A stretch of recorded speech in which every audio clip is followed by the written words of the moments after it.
Hello and welcome. In today's exciting episode, I will be making this shirt. And then at the end, I'll grab a whole bunch of different jackets and we'll play dress ups to see what it goes with. It's perfect. Perfect, perfect, perfect. Perfect jacket. So I've laid out this gorgeous bright printed fabric, cotton fabric, and here's the pattern. I originally bought it because I love that puffy sleeves one, but I bought this fabric ages and ages ago at the end of last year, I think, and there's not actually enough to do the puffy sleeves. So here I've cut out all the big bits and then I put aside the large pieces, and then I cut out the collars, the collar bands, and the cuffs for the sleeves. So now everything is, and I do have a little bit of leftover, and I'm keeping that because I'm going to make a patchwork skirt. First step is that you have to put the darts in the front at the breast point, and then the two darts in the back. The darts in the back are a little bit complex. They sort of go out in the middle, then go in to a point at the top. So they're a little difficult to do. Once you've pinned them and checked your pins, then of course you machine sew them. And after do the darts however you want to do them, but I do mine just sort of run off the edge of the dart, and then I tie the two strings. So that's how I do my darts. Okay, so the next step, it says, is to press your dart. But I have to take my machine off my workbench and put, because I don't have an ironing board. So I'm going to skip ahead and do the next one step as well before I get out the iron. So you have to turn the placard under and then turn it under again. So I'll just show you. So I've pinned my points and then I just turn it over once, and then just make sure everything's straight, and then you just turn it over again. It's basically, instead of doing a hem or face interfacing, and then I just pinned it along so that it was even the whole way along. I found that it was a little difficult doing that because the darts are already in, the breast darts are already in. So I think the next time I make this shirt, I will do the placard, do these two folds first and pin them and press them into place, and then I will do the darts because I just think that's the way I will prefer to do it. So then of course I ironed everything. I ironed the darts with the front ones. You iron the little tab of fabric downwards, and then with the back you iron the two dart bits inwards. And yeah, the darts on the back didn't really make sense, but then once I ironed them, they looked fine. And I also ironed my sleeves, the hem allowance on the sleeves, and I also ironed my collars and cuffs. So now the next step is to baste the placard things into place. So I will do that now, just hand stitching. So I had a little coffee break and then I did this hand stitching. It is not very neat, but it's going to be taken out before I finish this. So yeah, it just needs to hold everything in place. So tick in that box, it is doing its job. So now we're on to the next bit. It's time to iron on the fusible interfacing.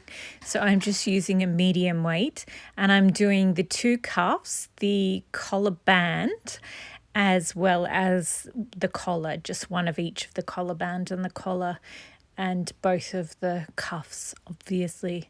So yeah, if you're using a different, like a contrasting fabric for the collar band and the underside of the collar, then you have to make sure you get the right one, but I'm using all the same. So yeah, so I just ironed it, and you just press iron on it until they meld together, and then yeah, and you just keep doing that. And then I went around and I trimmed the little bits off the edge to just make sure each piece is a perfect size. So now they are ready to be used. I can put them aside for the moment, and the next step is to the torso of the shirt, I need to sew the front and back together along the shoulders and the side. So I'll pin them and then sew them. And I'm also going to pin the cuffs together. So I've already done it here. You just pin them with the right sides together, and then on one side you because you have to like machine sew one side but then hand stitch the second side. So yeah, you sort of already turn over the hem allowance for that second side as then you stitch it with the machine. So yep, I just have to get those ready. Okay, I went ahead and pinned everything so it's ready to machine sew. I also pinned the two collars together, the actual collars, not the collar bands. And yeah, I just left that little seam allowance amount at the end, at each end. Was careful to do that. So yeah, so I've got the collar to sew, the whole shirt torso to sew, and the two cuffs. So I will machine sew all of them now. Okay, machine sewing done. Now, yeah, I really should have stitched down the remaining seam allowance on the torso of the shirt, but I didn't. You'll see me cursing about it later. And with the cuffs for the sleeves, I have to turn them inside out. But first, you have to do something called layering. And so I'm just reading the instructions here. And what I have to do is cut off half the seam allowance, and then on both sides. And then on one of the sides, I go back and I reduce it again. So it's sort of graded.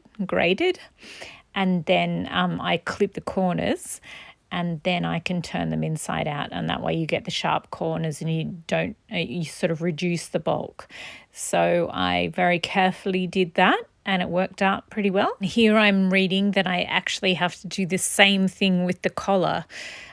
So yeah, I thought I'd do that now instead of a little bit later on, so that it's all ready to go. So yeah, I did the same. You just cut off half the seam allowance, and then once that's done, you go back and very, very carefully on one side. I did the top side. You just go back and sort of cut it down again, and then you clip the corners and you turn it out. I mean, these aren't the sharpest corners that you've ever seen, but yeah, I'm just trying to, it's sort of a wearable mock-up, and I'm just trying to make sure I understand the pattern so it's good enough. Anyway, so as you can see, after I did that, then I pressed everything, and yeah, just made sure it's all staying in its right place.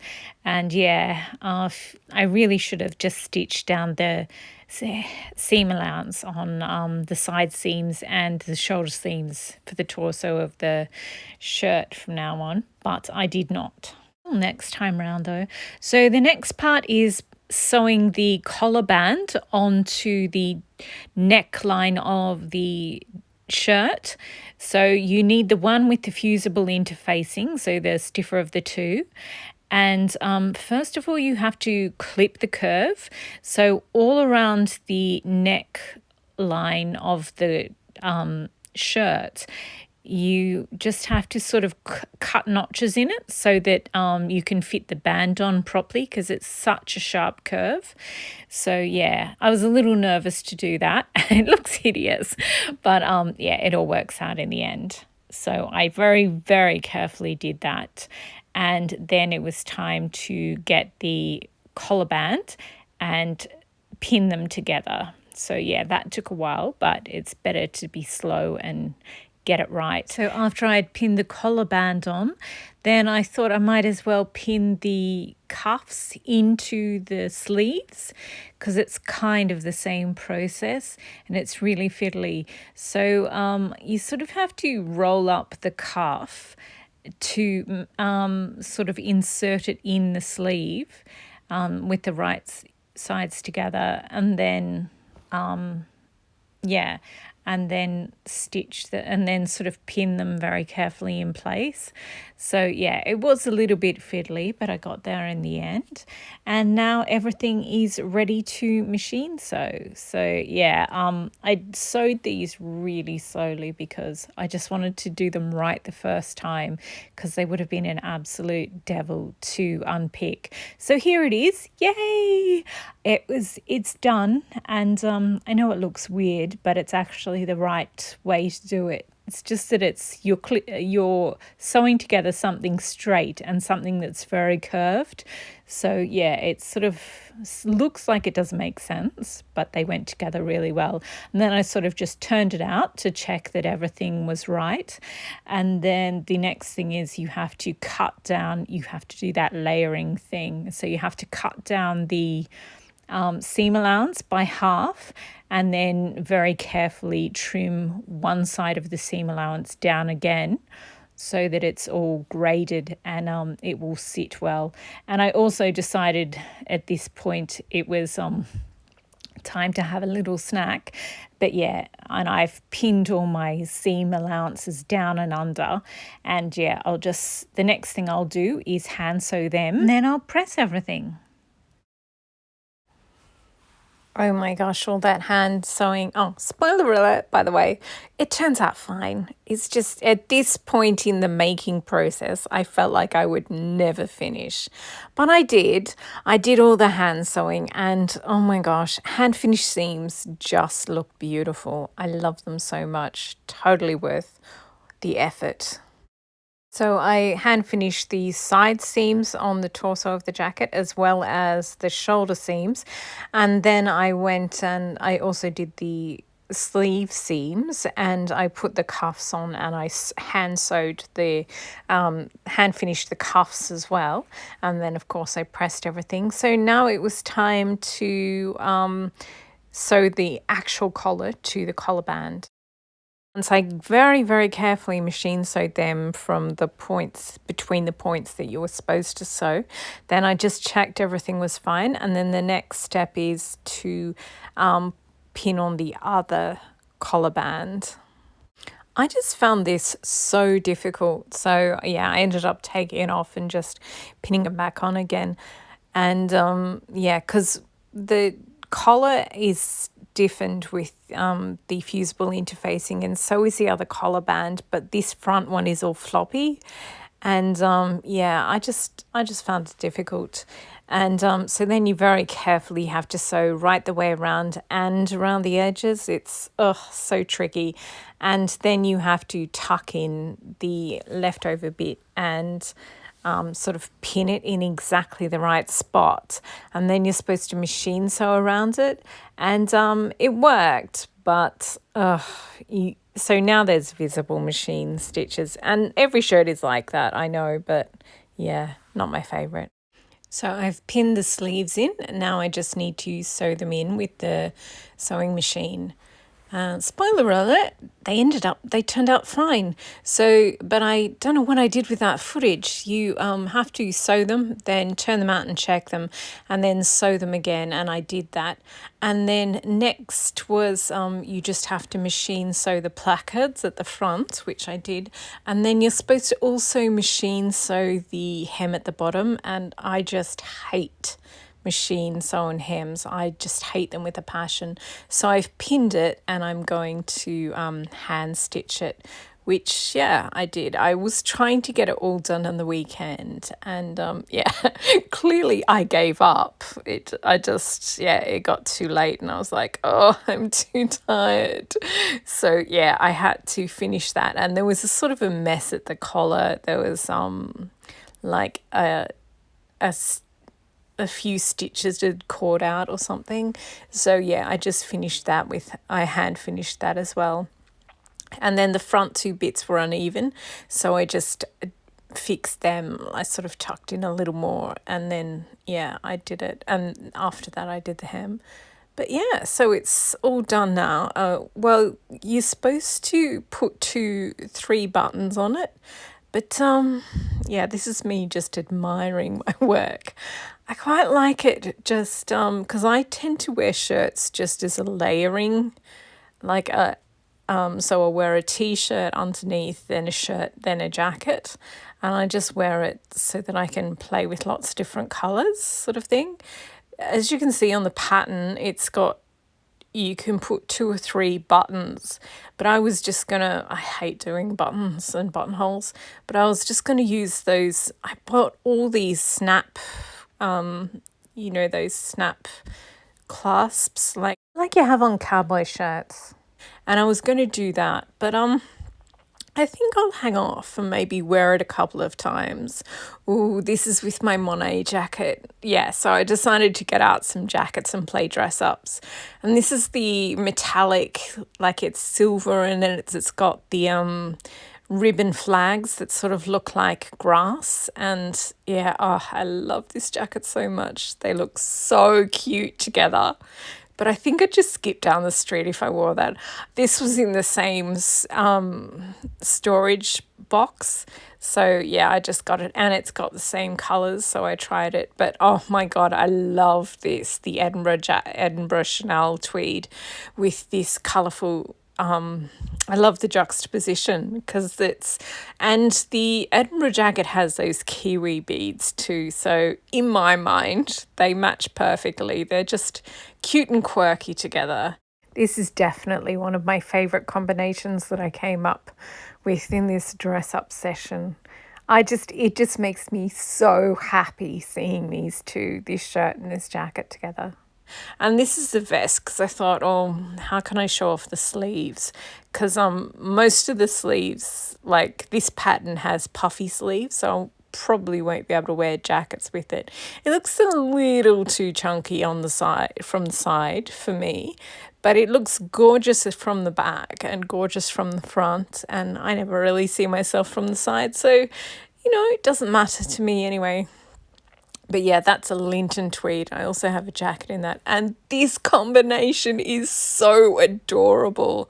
I only tried this jacket on this shirt because this jacket was in a storage container that I had to move to get to one of the aqua green jackets. But I love this combination so much.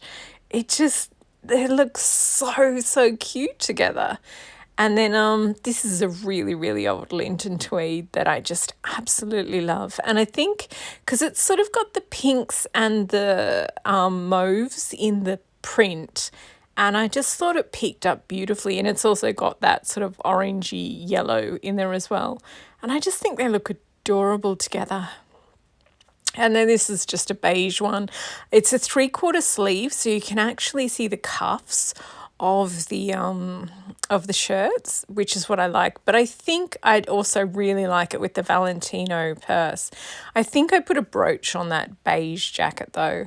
And this one, I haven't finished this Chanel tweed jacket yet, but I think it's going to match perfectly when I do. Because the beading I'm intending on doing on this one, it's the same colours in the tweed and that shirt. And yeah, I just think they look great together.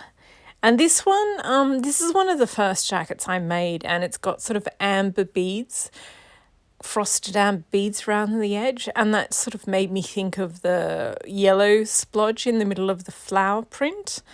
And unusual combination. But there's also mint green it might come off as white in the film and pictures, but it's actually a mint green that's kind of quite vivid. And yeah, so I think it'd look really, really good with this shirt. And I'd probably take my fluoro green Valentino handbag too. So yeah, that was me playing dress ups. That was so much fun. Actually, I also have my Chanel, my plain black jacket that I bought from a Chanel boutique. So I think that's the look I'd wear in meetings, like black t-shirt, bright shirt, and then black jacket over the top. I think that's a really good combination.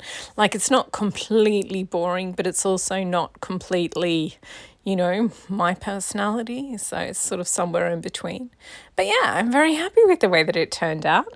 So thank you for watching. And it looks so good with the black Chanel jacket.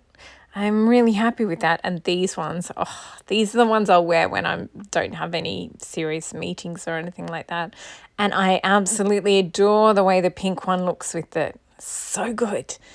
Anyway, let me know in the comments which you think is which jacket you think would look best with it. And yeah, thanks again for watching.